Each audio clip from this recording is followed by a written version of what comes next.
ver se entra alguém aqui. Boa noite, bom dia, boa tarde, dependendo de onde você está me assistindo. E dependendo também da hora que você vai ver o replay desse vídeo, né, dessa live. Hoje a gente se programou. Oi, o pessoal já está chegando. Ana Célia, Beto, Paulo Roberto, Fábio, Luiz Carlos, Adriele. Que bom, um monte de gente. Hoje a gente vai falar sobre constelações familiares, já que nós estamos começando um curso, né, de formação em março. E o tema que me pediram muito, e isso sempre é falado, é sobre dinheiro. E tem algumas frases. Oi, Adriana, Mônica Monteiro, tudo bom? Tem umas frases que todo mundo conhece do Bert Hellinger. O sucesso tem a cara da mãe. Você já ouviu essa frase? Pois é. A minha mãe é que me nutre no seio quando eu nasço. É ela que me dá alimentação. Ah, mas a minha mãe não me criou. Mas ela que te nutria quando você estava dentro do útero. Era através da placenta que você recebia essa nutrição. Né? Então, a nossa nutrição vem através da mamãe. E hoje, como é que eu me nutro? Com dinheiro. Com o meu trabalho. É ele que põe a comida na minha mesa. Se eu não tiver dinheiro, não adianta eu chegar lá para o verdureiro e falar, ó, cara, eu tô com fome. Me dá uma cenoura? Ele vai falar, claro, a senhora me dá R$1 aí que eu lhe dou a cenoura. É assim que funciona hoje. Então, ganhar dinheiro tem a ver com a minha boa relação com a minha mãe.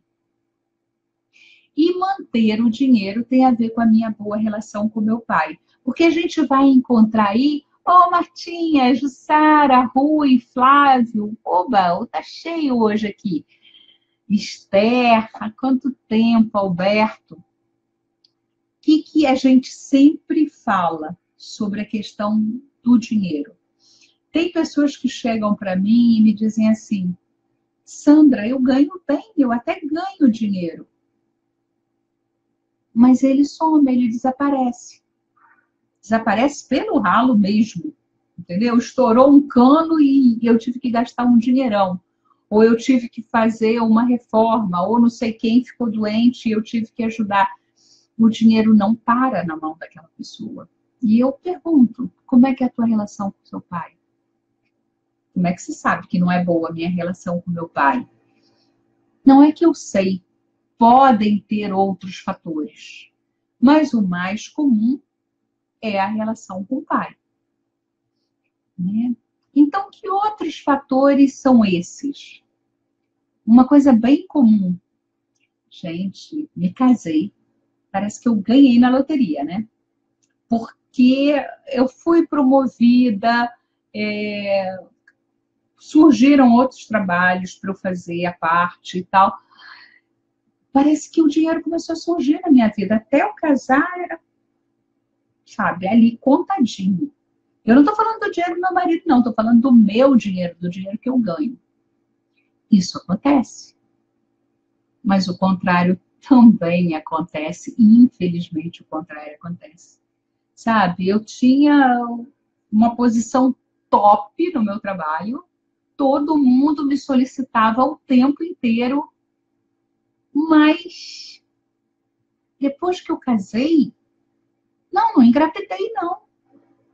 Não foi por causa disso. Mas eu perdi o emprego, foi difícil encontrar outro, que eu encontro, eu ganho menos da metade do que eu ganhava no outro. Por que isso acontece? Ah, o cara é um azarado, né? E o outro era um sortudo. Não. São lealdades familiares. Eu tenho um sistema que eu herdei. Eu não herdei só. Gente, esqueci de pedir, compartilha aí. Quem estiver assistindo, compartilha para o pessoal poder assistir também, ou marca alguém que você acha que precisa ouvir sobre isso, tá? Então, o que que acontece? Eu tenho a minha genética do papai e da mamãe, mas também dos meus avós, dos meus bisavós, dos meus trisavós, tetravós, pentavós. E vamos lá, se eu for até a 7ª geração, são mais de 1000 pessoas que precisaram existir e ter filhos e levar a vida adiante para que eu estivesse aqui. E isso é um sistema. Lembra a teoria do sistema? Meu relógio só funciona porque tem toda uma engrenagem lá. Aquele ponteiro que aponta para hora, ele é tão importante quanto um pininho que está lá dentro. Sem aquele pininho minúsculo que a gente nem vê, esse relógio vai parar de trabalhar. Então, todos no sistema, tudo no sistema é igualmente importante. Eu preciso perceber isso. E tudo que entra em desalinho lá atrás, e a gente já sabe porque isso desalinha por causa daquelas coisas que a gente já sabe. Alguém foi excluído, porque todo mundo tem direito a pertencer. A hierarquia não foi respeitada. Ou houve um desequilíbrio no dar e receber. Toda vez que isso acontece no meu sistema lá atrás, eu, meus irmãos, meus filhos, meus netos, os mais jovens, vão tentar equilibrar o sistema, para que o sistema continue funcionando. Isso é totalmente inconsciente para mim, porque eu tenho uma consciência pessoal, mas existe uma consciência maior que a minha consciência pessoal, que é a consciência familiar. E essa consciência familiar me cobra, de uma forma inconsciente, que eu tente reparar o passado. O meu marido, por sua vez, também tem o sistema dele. E quando ele entra aqui, a gente forma um outro sistema. A gente já saiu da nossa família de origem, mas a gente traz heranças. E eu não estou falando daquela herança da casa que o papai me deixou, não. Eu estou falando de heranças sistêmicas. De tudo aquilo que não foi resolvido no meu sistema familiar. E quando eu me caso com essa pessoa, ele pode desequilibrar financeiramente, profissionalmente, porque os nossos sistemas se unem no casamento. E eu não estou falando aquele casamento que a gente assinou lá no cartório, não. Eu estou falando, a gente está morando junto. O casamento mesmo para o Hellinger se consume, se realiza mesmo na gravidez. Eu falei na gravidez, não falei no filho. Porque essa gravidez vindo a termo e nascendo a criança ou não, criou-se ali um vínculo indissolúvel. Sandra, mas foi o cara que eu conheci no carnaval e eu nunca mais ouvi falar nele. Você está vinculado a ele até sempre, não é até que a morte separe, porque a morte não separa esse vínculo. Segunda, porque não tem morte, tá, gente? Agora eu tenho que falar de religião. Não estou falando de religião. Eu estou falando que se tivesse morte, o meu tataravô não estaria pesando no meu sistema. Então, dentro do sistema, mortos e vivos convivem. Os mortos continuam vivos no sistema até que algo seja reparado. Oi, Carla, tudo bom? Aninha, tudo bom? Então, quando eu trago esse homem para minha atual família, ou ele me leva para dele, alterações vão acontecer depois do casamento e pode acontecer alterações de perda financeira, de perda de trabalho e coisas parecidas. O que acontece muito comumente? Quando alguém lá no meu passado lesou alguém ou foi lesado por alguém,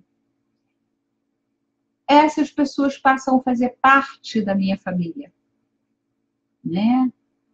Tinha uma sociedade e se desfez de uma forma ruim, um saindo no lucro e o outro saindo no prejuízo. Não faz mal se o meu avô ou meu bisavô roubou o cara, ou se o cara roubou o meu bisavô. Eu vou trazer esse desequilíbrio para o meu sistema, para que ele seja equilibrado.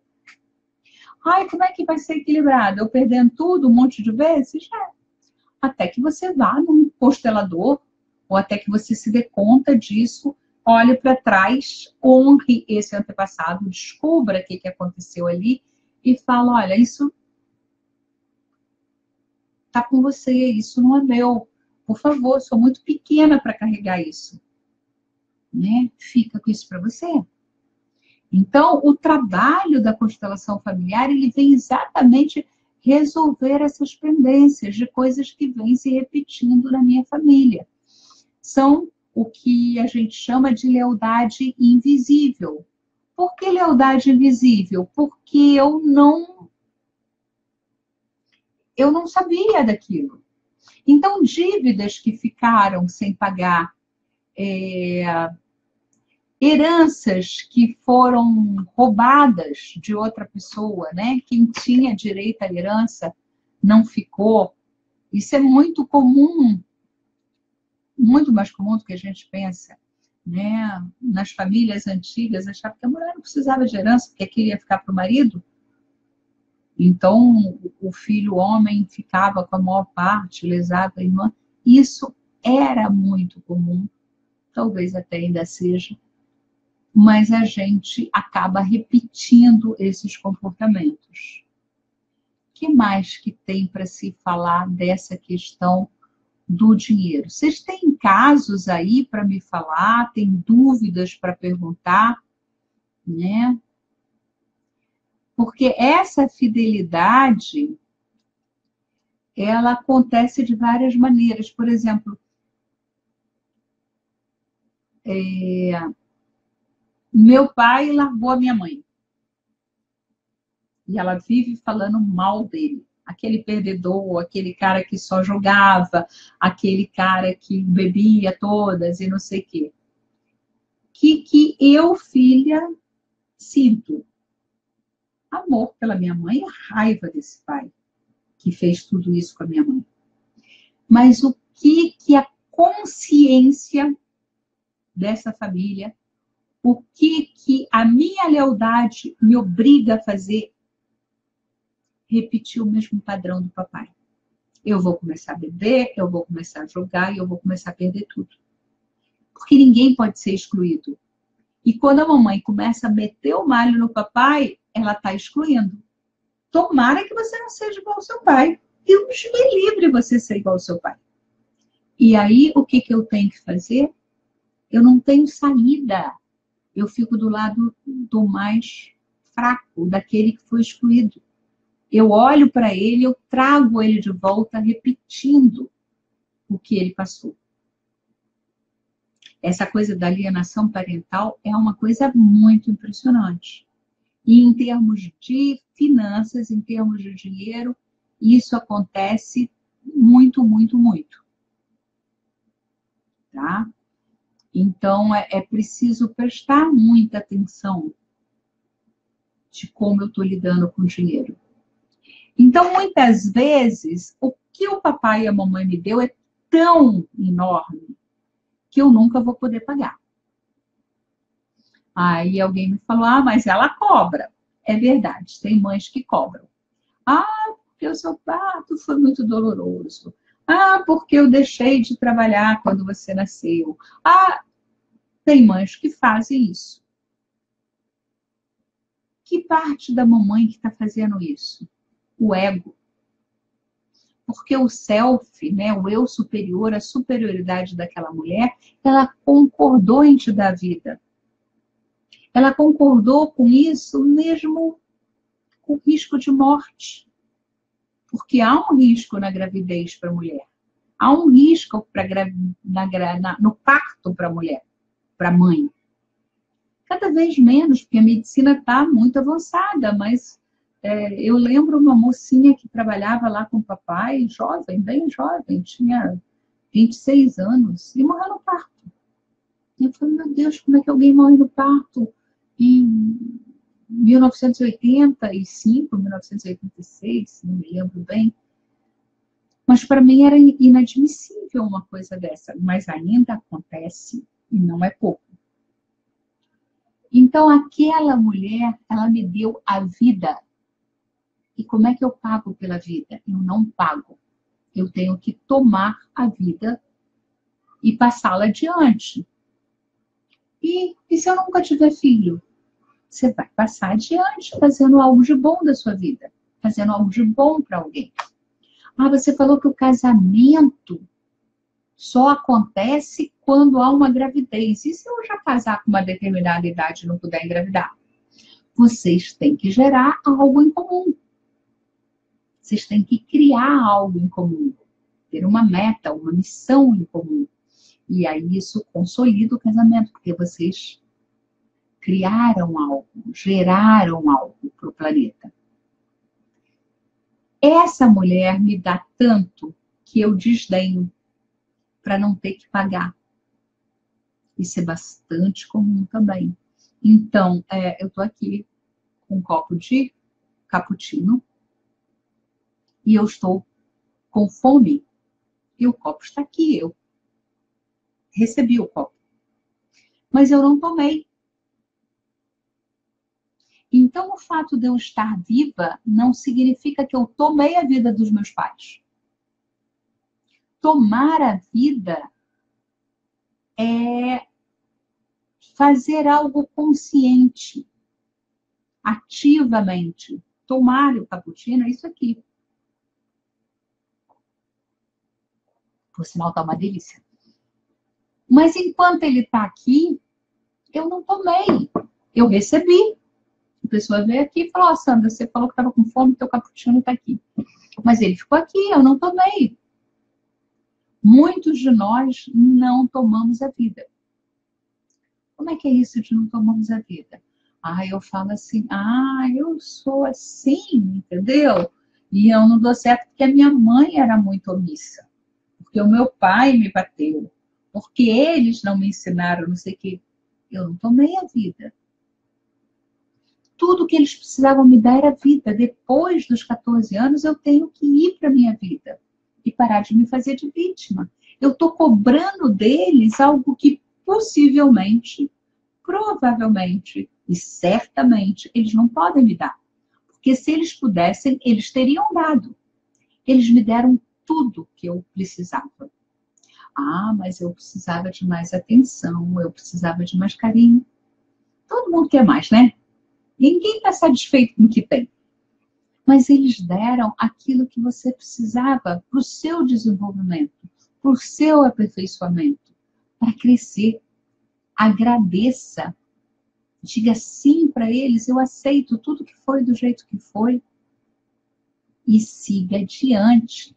Isso vai te trazer dinheiro. Isso vai manter o dinheiro na tua família. Mas, se a minha relação com a mamãe não é boa, eu continuo cobrando, porque ela não foi a mãe que eu merecia, que me cabia.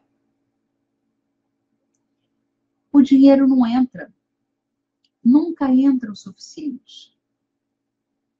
Se eu tive uma boa relação com o papai, o dinheiro não entra, mas pelo menos fica. Mas se eu não tenho uma boa relação com nenhum dos dois, é muito difícil eu ter sucesso na vida e ter sucesso na vida financeira. Deixa eu dar uma olhada aqui se tem pergunta. A voz está boa, legal. Alguém tem pergunta, gente? Vamos. Ó, Neide, que bom que você está aqui. Terezinha, que bom. Alguém tem perguntas sobre isso? Sobre como é que o Bert Hellinger e as constelações familiares veem o dinheiro?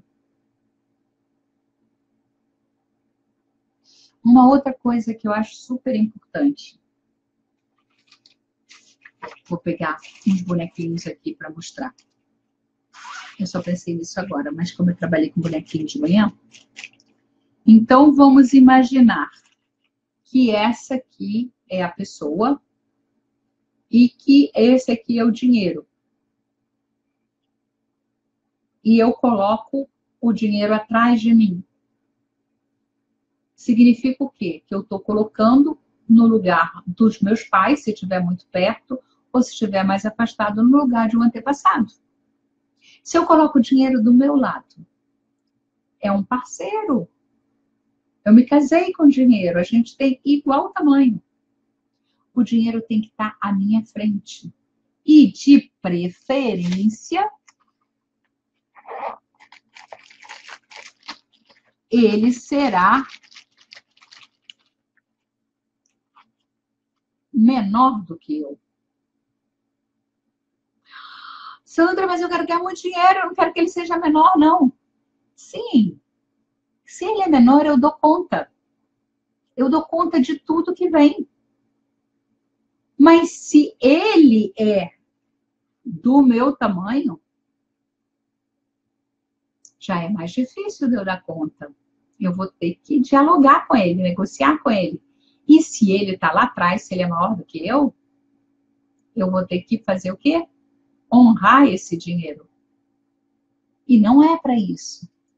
Quem está com o dinheiro atrás dele, ele é um escravo do dinheiro. O dinheiro me manipula. Eu detesto aquela pessoa, mas eu vou trabalhar na casa dela, porque ela paga bem. Mas se o dinheiro está na minha frente, eu falo, eu não gosto dessa criatura. Não vou trabalhar lá não, vai aparecer outra coisa. Aqui eu não tenho escolha. Eu faço aquilo que o dinheiro manda. Aqui, quando o dinheiro é menor do que eu dirijo o dinheiro para onde eu quero. É uma diferença incrível. Quando você está na constelação, você sente bastante essa sensação de liberdade quando o dinheiro está aqui, na minha mão. É leve. Quando ele está aqui, ele é pesado. Eu me submeto a ele. E aí? Carla, quando não há essas questões com os pais, por exemplo, mas um dos filhos não consegue ganhar dinheiro ou tem dificuldade para se firmar. Eu atendi uma pessoa com essa problemática ontem, né? E o que a gente viu é uma mulher já com mais de 60, o marido também, o marido agora está com problemas bem graves de saúde, fazendo diálise e tal. O filho mais velho saiu e voltou, a filha do meio saiu e voltou, e o caçula nunca saiu. E o caçula sempre falou que ia cuidar deles quando eles envelhecessem. O caçula, desde 3 anos de idade, falava que não queria que os pais se separassem. E aquela relação já tinha acabado há um tempão, mas eles estão juntos até hoje. Eu acho que eles têm 30 e poucos anos, 40 anos de casado. Então, os filhos se sentem responsáveis pela união dos pais. Eles acham que se eles saírem, os pais não vão se manter juntos. Então, eles se mantêm infantilizados e crianças e morando com os pais. Ou saem e voltam, ou saem e não dão certo. porque os pais ainda têm que cuidar. Então, quando eu continuo pequena, eu não posso ganhar dinheiro, porque quem ganha dinheiro é adulto, né? Então, a gente falou, dentro da psicologia tradicional, tem as fases de evolução, né? Tem a época da gestação, que eu estou ali criando a minha máscara, tentando resolver tudo aquilo que a minha mãe quer. Depois, até os 3 anos, eu fico muito conectada com a minha mãe, muito protegida no ninho. Dos 3 aos 7 é quando eu vou para o pai. E o pai faz o que para mim? Ele me apresenta ao mundo, ele me leva para o mundo. Dos 7 ao 14, Andréia Peruso, que é a idade da revolta. Eu acho que é a idade da sabedoria. De 7 aos 14, a gente sabe tudo. A gente sabe que a mamãe não devia usar aquele sapatinho feio, que o papai não devia comer de boca aberta, que a mamãe devia falar mais devagar, que o papai... sei tudo, começa a criticar. Porque é quando eu vou para o mundo, né? E aí eu vejo que na casa da Mariazinha as coisas funcionam dessa maneira, na casa do Joãozinho funciona nessa. Aí eu começo a comparar e eu falo, lá em casa também tinha que ser assim. Começa o quê? A crítica. Começa a exclusão dos pais. Porque esses são os meus pais e são os melhores que eu poderia ter. Mas aí eu começo a comparar e a criticar e a corrigir e a querer ensinar os meus pais. Eles chegaram primeiro, gente. Hierarquia, precedência. Eu não tenho que falar o que eles têm que viver. Se eu não gosto, eu vou viver a minha vida. Depois dos 14, eu já posso ir e já devo ir para a minha plataforma. Para parar de olhar para trás e para ver o que os meus pais estão fazendo e começar a olhar para a minha vida. O que eu vou fazer da minha vida? O que eu vou fazer para ganhar dinheiro? O que eu vou fazer para ter um emprego? O que eu vou fazer para ter um parceiro, uma parceira? O que eu vou fazer para construir a minha família e a minha vida? E aí está no momento de eu começar a experimentar o mundo.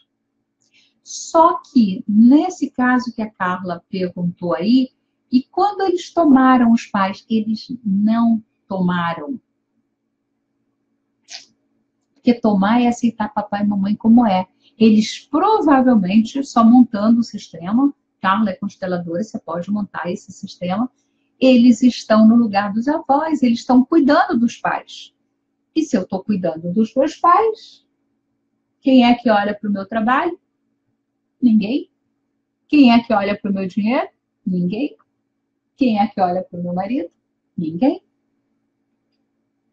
Claro, talvez a vizinha, talvez o cara que vai tomar meu emprego, talvez tem um monte de gente para olhar, mas eu não estou olhando para aquilo que é meu.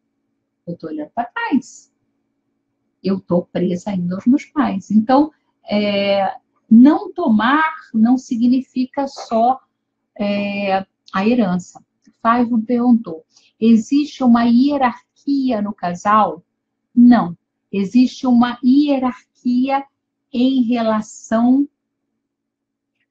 aos filhos. O casal tem precedência aos filhos.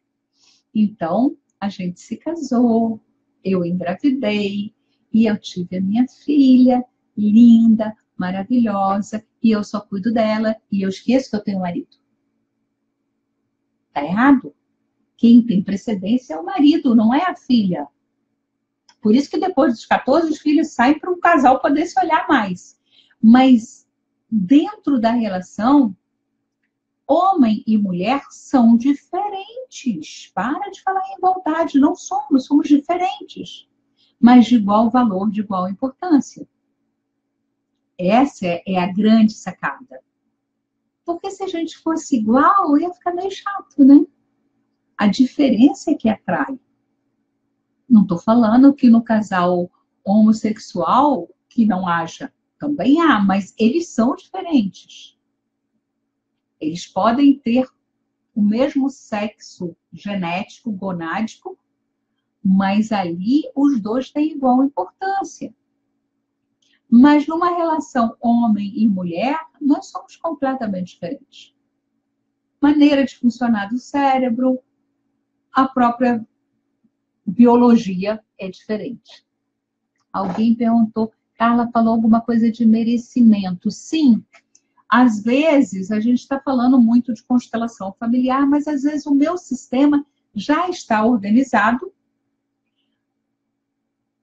sei lá por quê, alguma crença que eu adotei aí ao longo da minha vida, eu acho que eu não mereço mais do que aquilo, né?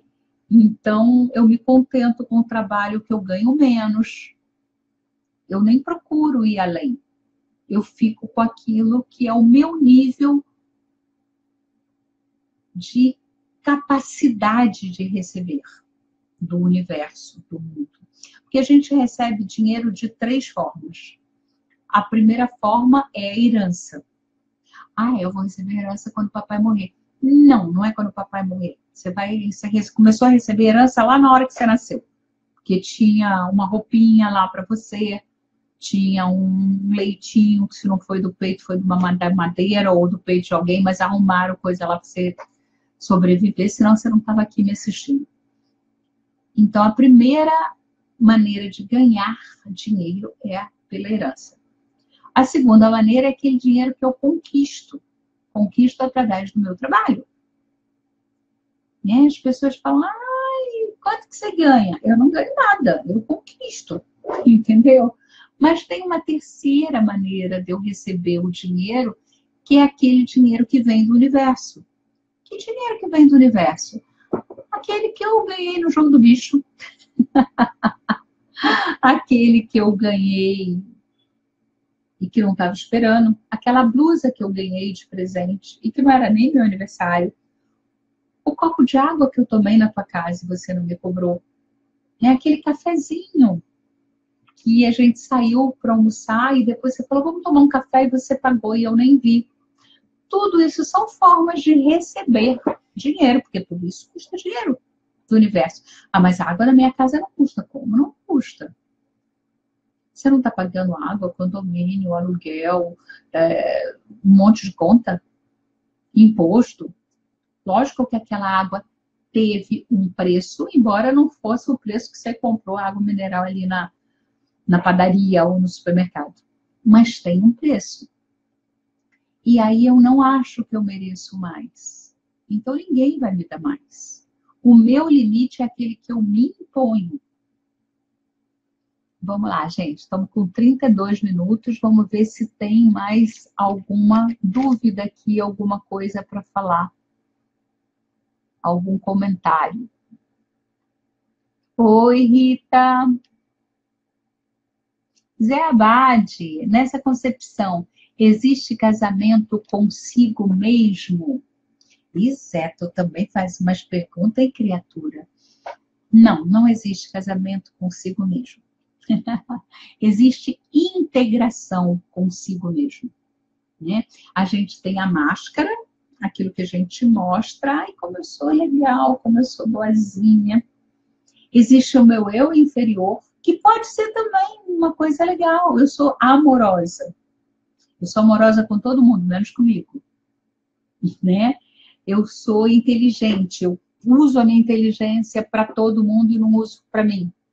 Entendeu? Então, é uma coisa assim. E tem a minha superioridade. Aquilo que eu trago da minha essência. E que tem gente que morre sem encontrar. Porque fica só na máscara, fica paralisado aqui. Então, o casamento comigo seria a integração do meu eu inferior e do meu eu superior, abandonando por completo essa máscara. Não que você não vá usar uma máscara de vez em quando você está com aquela pessoa que você fala, nossa, é melhor usar uma máscara para não me aborrecer e não me contaminar. Mas aí é consciente, eu estou falando disso quando está te levando. Não sei se foi isso que você perguntou. Pode ser que você tenha perguntado que o Jung fala que todos nós temos um yin e um yang. As mulheres têm o ânimos, que é a projeção do masculino dela, e os homens têm a ânima, que é a projeção do feminino deles. E quando a gente busca uma pessoa, a gente acaba se casando com a ânima ou com o ânimos que a gente tem dentro da gente. E aí é complicado, né? Porque eu casei com um príncipe, entendeu? Meu príncipe, ele é tudo que eu imaginei. Aí depois de alguns meses, ou talvez alguns anos, eu falo, cara, ele não é o príncipe, ele é o sapo. Me enganou. Não, ele não me enganou. Eu me enganei sozinha. Porque eu projetei nele, em vez de eu olhar e vê-lo, eu vi aquilo que eu desejava. Mas também ele casou comigo pensando que eu era a princesa. E agora ele fala, meu Deus, é a bruxa. Porque ele também casou com projeções. Então, se a gente não faz um trabalho com a gente mesmo de tirar essas capas, né? E de olhar o outro e procurar conhecê-lo, isso eu só conheço a partir do meu próprio autoconhecimento, vai ser muito difícil. Né? Tem gente que fala, nossa, todo mundo tinha que se preparar para casar e fazer várias constelações. O Juan, que é lá do México, que trabalha com a constelação fluvial, ele diz que tem 7 níveis de amor. E ele fala que todo mundo devia fazer uma constelação de casal para ver se esses níveis estão equilibrados. Porque, vamos dizer, o meu nível físico é que está casado com o nível afetivo do cara. O nível afetivo do cara está casado com o meu nível sexual. Que relação é essa? Que eu olho para ele e só vejo dinheiro e olho para mim e só vejo sexo.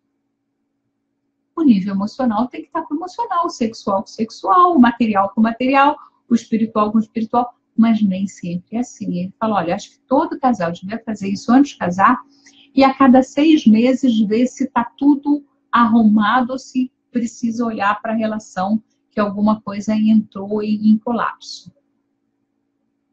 Oi, Rosângela, boa noite. Integração, adorei. Então, foi respondido. Carla, respondi as suas perguntas ou tem alguma outra? Escreve aí, que você falou que tem 2 perguntas, sua e do Fábio, não sei se eu já respondi. Sandra, falando sobre casal, como fica a hierarquia quando a mulher ganha mais que o marido? É o seguinte, são 2 coisas diferentes. No meu trabalho, eu quero que dinheiro, status e poder. Na minha relação de casal, o que eu quero? Amor, carinho e sexo. Quando eu misturo essas coisas, a coisa fica complicada. Quando eu me caso, o meu marido está na plataforma dele e eu na minha. E isso caminha junto. Essa plataforma se junta quando a gente tem filhos e os filhos estão na nossa plataforma. Mas ele caminha na profissão dele e eu caminho na minha profissão. Só que existem alguns conceitos, alguns preconceitos bem equivocados, que o marido é que tem que sustentar a mulher, que o marido tem que ganhar mais, porque era assim na pré-história. Quem cuidava de tudo era o homem, porque ele era forte, ele ia caçar, ele ia defender e tal, e a mulher ficava ali na dela. Na época que a gente não era nômade, tudo bem, porque a mulher ainda cuidava de agricultura, podia sobreviver sozinha, mas depois, né, depois que começaram a ter as posses, as finanças e tal, foi estruturada uma hierarquia, que não é hierarquia de verdade, mas uma hierarquia patriarcal, onde o homem, como ele era mais forte, como ele podia proteger o castelo, podia proteger as terras, ele mandava, ele ganhava, ele botava até cinto de castidade na mulher. Então, houve um desequilíbrio entre o yin e o yang muito grande. E por isso que ainda hoje, às vezes, a gente tem uma relação de casal muito confusa, muito complicada, a gente se ama, mas não funciona, porque lá no passado, algum antepassado meu desequilibrou essa dar e receber do casal. Então, o dar e o receber, eu estou falando amor. Eu não estou falando dinheiro. O que pode acontecer da minha linha do dinheiro se misturar com a linha do dinheiro do meu marido? Do meu marido vir com um monte de dívida e eu ter que pagar. Ou da mulher sair e gastar todo o dinheiro que não tem no cartão e o marido ter que pagar. Aí tem uma mistura que a gente tem que montar o sistema e ver como é que equilibra. Tá bom, Adriele? Não sei se eu te respondi. Se não, você pergunta aqui de novo, que eu complemento. Tá? Carla, foi respondido sim ou não? Porque eu só vi aquelas duas perguntas. Adriele também. Zé Abade já disse que foi a dele. Podem perguntar à vontade. A gente já está com 40 minutos, está quase na hora de terminar, mas se vocês tiverem dúvida, a gente responde. Tá? Então, gente, é isso. Eu vou ficar por aqui hoje, então, já que não tenho outras dúvidas. E se depois vocês tiverem dúvidas, coloquem aqui.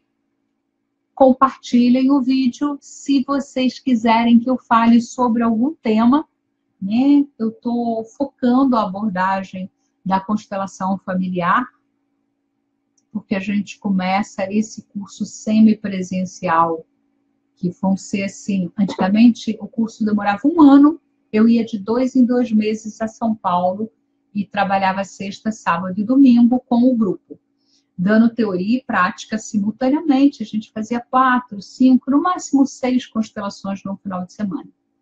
Agora o que eu vou fazer é o seguinte, vou gravar toda a teoria e vocês vão poder assistir a hora que quiser, aonde vocês quiserem. Olha que legal, né? E aí, em vez da gente ter 6 encontros, a gente só vai ter 3. Então, 2 meses de teoria, 1 encontro, sexta, sábado e domingo em São Paulo. Mais teoria, 2 meses, a gente volta a se encontrar em São Paulo. Isso vai baratear o curso, vai baratear para você que não mora em São Paulo e tem que ir para lá, entendeu? E, ao mesmo tempo, você vai ter esse material gravado para assistir a hora que você quiser.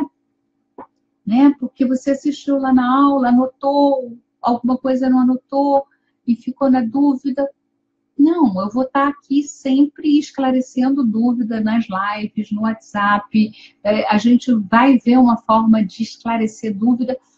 Lógico que no curso de final de semana a gente também vai esclarecer dúvida, mas a prioridade ali vai ser constelar, constelar, constelar, constelar e entender as dinâmicas da constelação. Então, é a primeira vez que eu vou dar o curso dessa forma, 5 anos que eu dou sempre presencial, agora vai ser semipresencial. E tem muita gente que não conhece constelação, nunca ouviu falar. E eu estou trazendo aqui alguns temas que são interessantes e que aparecem muito, tá? O que você quiser que eu fale, anota aí que a gente fala, tá? Então, agradeço a todo mundo que esteve aqui comigo hoje, a todo mundo que vai assistir depois, a todo mundo que compartilhar. E a gente se vê semana que vem, quarta-feira, 8 horas. Estamos aqui, tá bom? Até mais.